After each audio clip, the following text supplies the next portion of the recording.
Lahat ng pangako niya sa akin hindi niya tinupad. Tama na. Sorry. Hindi ko alam ganun pala kabigat yung nararamdaman mo kay Aling Emma. But the way I see it, galit ka dahil sa pain. Galit ako dahil sa pain. Hindi, Zane.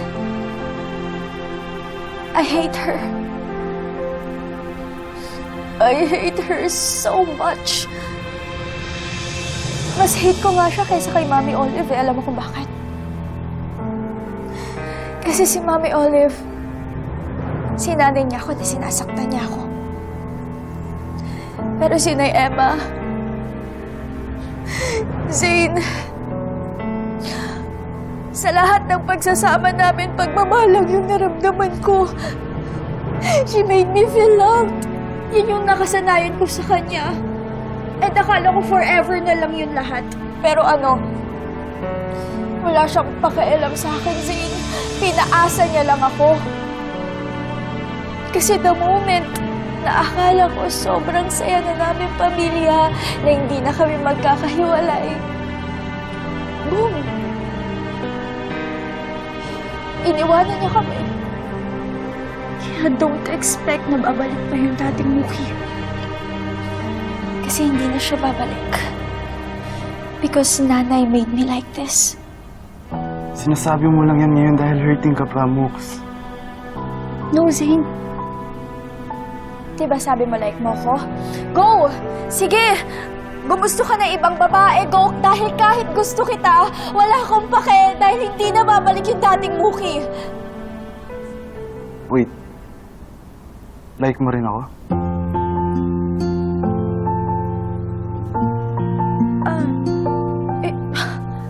Ano like? Wala naman ako sinasabing ganun.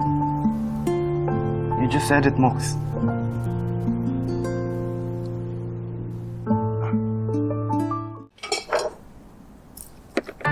Baka nabibingi ka lang.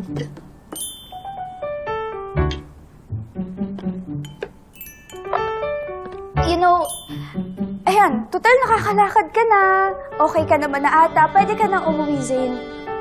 Umamin ka muna. Anong kailangan kong aminin? Mooks.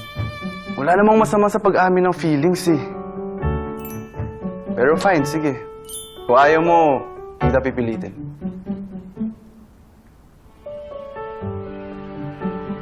Fine. Gusto kita. Happy? Pero it doesn't matter anymore, Zane.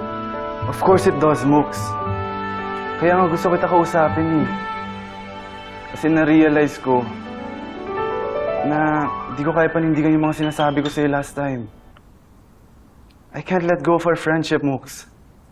Alam kong i-dislike mo din ako, Zane.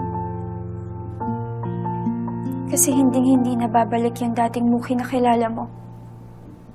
And I won't force you to change back to the old Mookie. Kahit maging bad ka pa rin. Kahit maging harsh ka pa rin sa akin. That won't change the fact that I like you. I like you very much.